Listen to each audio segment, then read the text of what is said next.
Hello and welcome to Newsline. For years, millions of pounds has been poured into AIDS research, but a small number of eminent doctors are claiming that we may have got it all wrong. One expert has even gone as far as claiming that AIDS isn't a sexually transmitted disease. The dissident medical professionals met in Amsterdam for a conference that's bound to annoy the majority of AIDS researchers. They claim that the HIV virus doesn't necessarily lead to AIDS and that the AIDS establishment has been going down the wrong path looking for a cure. Among those challenging the orthodox view is the French virologist Luc Montagnier, the man who first discovered HIV back in 1983. In a minute, we'll hear from an AIDS researcher who thinks the dissidents are wrong. But first, Jane Shenton reports from Amsterdam.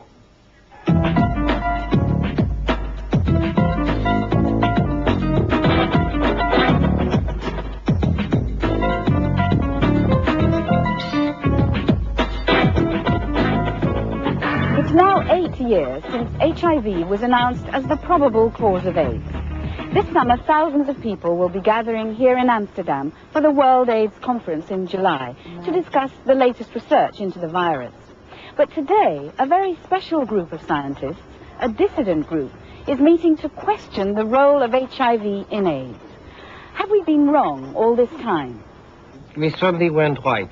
That is obvious from the results that we have gotten. We haven't saved one life, we haven't come up with a vaccine, we haven't achieved anything with the virus hypothesis. In my view, HIV may have a role in AIDS, but there are a sufficient number of cases of people who have been diagnosed with AIDS without HIV to make me question whether it's even necessary.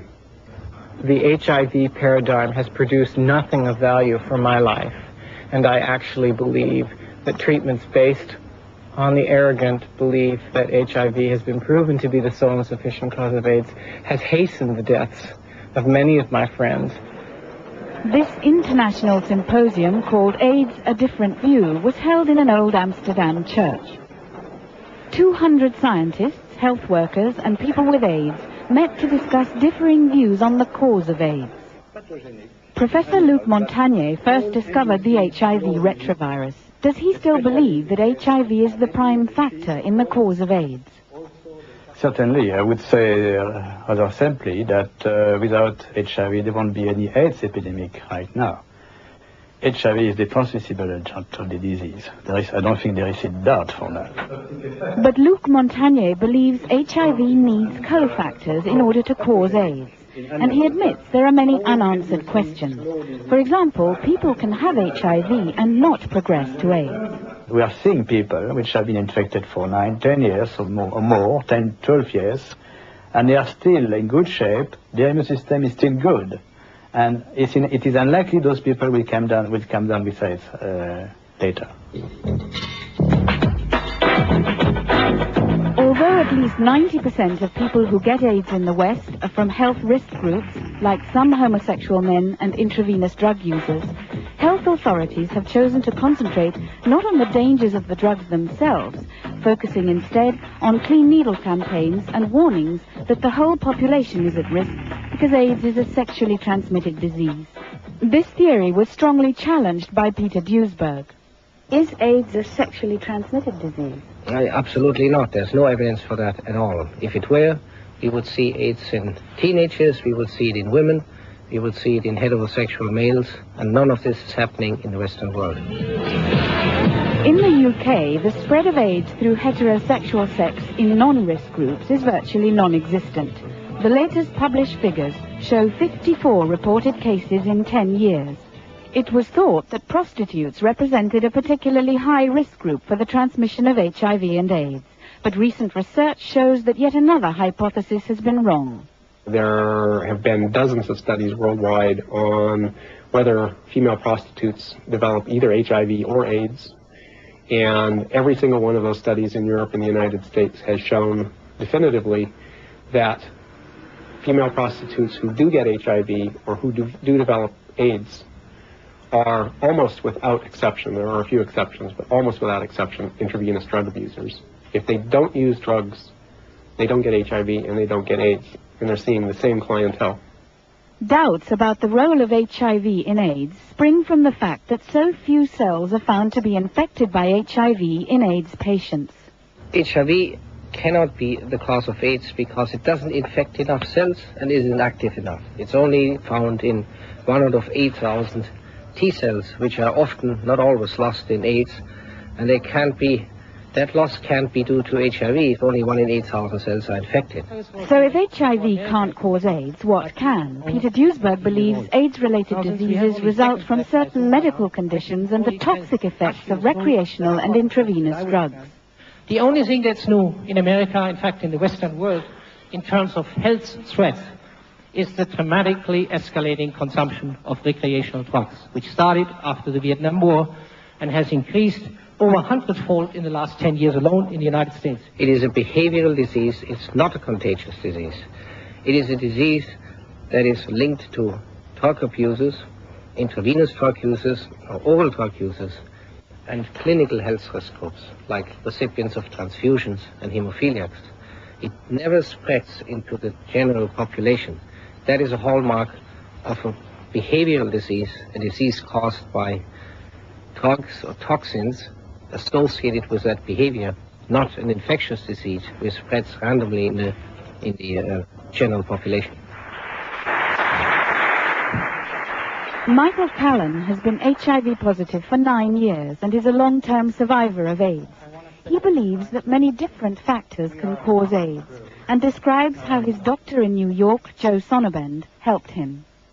I didn't want to look at my lifestyle, but when I read Dr. Sonnabend's really well-written, well-thought-out, what he did was he strung together a theory about what the cumulative consequences of an abusive lifestyle might be. And I recognized myself in the portrait that he presented.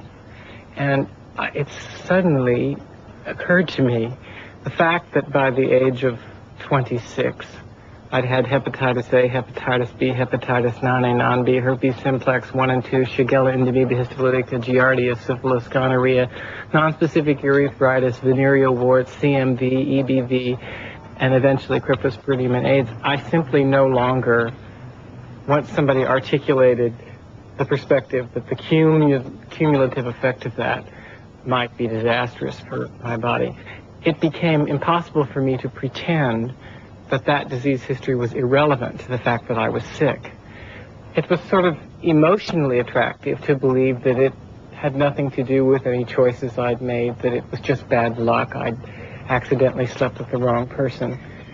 But once I was presented with a non-moralistic, calm, medical, rational presentation of a multifactorial mechanism which might account for my illness, I was never quite able to believe again that a disease of this complexity was ever going to have a single, simple cause. The single, simple cause approach has led to very specific drug therapies with antiviral drugs like the controversial AZT or zidovudine, manufactured by the Wellcome Foundation. 180,000 worldwide now are prescribed AZT, a chain terminator of DNA synthesis, the most direct drug causing AIDS. AZT is simply AIDS by prescription. The recreational drugs are harder to convert into AIDS. That's what we call the long latent period. You have to inject cocaine on average 10 years to get sick, but AZT is enough for a couple of weeks, a month. Sometimes it takes a year before enough of the bone marrow is killed that you are pronounced an AIDS patient from leukopenia, anemia, muscle atrophy, and serious nausea and weight loss, because you can't pick up food anymore because your guts are intoxicated with AZT. Luc Montagnier disagrees with Peter Duesberg about the toxicity of the drug. AZT so far has proven to be the best drug to inhibit. There are some others now which are also in trial, but AZT was the first.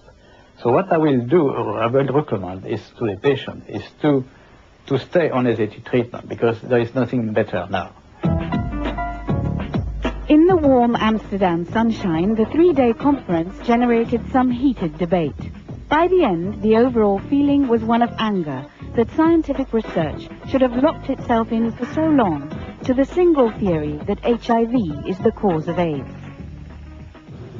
I have the sinking feeling that I'm going to die as a result of the dilly-dallying.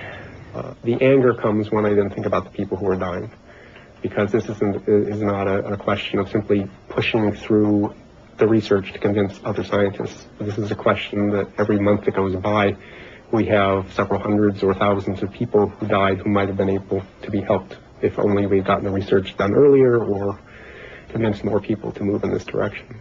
I would argue at a minimum that the absolute bankruptcy of antiretroviral therapy argues at a minimum that it's time to reopen the question and to start exploring other treatment strategies that are based on equally plausible models of disease causation. Meditel's Joan Shenton reporting on the doctors who think the current thinking on AIDS is wrong. Well, is it? Joining me here in the studio is Professor Angus Dalgleish, who researches AIDS at St George's Hospital in South London. Professor Dalgleish, I think the point that initially came out in that film is that Professor Duesberg is saying that medical research aimed at the AIDS virus is misguided and in fact hasn't saved a single life. Well, I think that's clearly ridiculous because many lives have been saved, really hundreds of thousands, because of the, first of all, the control of the blood transfusion, the factor VIII for haemophiliacs. I mean, we know that this was transmitting AIDS, and since that we've identified the virus, identified which samples have got the virus in, excluded those, there's been no transmission from the blood banks at all. So that's an inordinate number of lives. And the same thing goes with the heterosexual spread, that people who have taken precautions almost certainly have saved lives in passing the virus on who know that they've been infected. Of course, there's this incredible allegation as well, is that AIDS is not a sexually transmitted disease. I mean, that's a thing that most people would find incredibly difficult to take on board, isn't it? I think anybody, I can't understand whether Duesberg's ever been to Africa, but in Africa it behaves just like a sexually transmitted disease.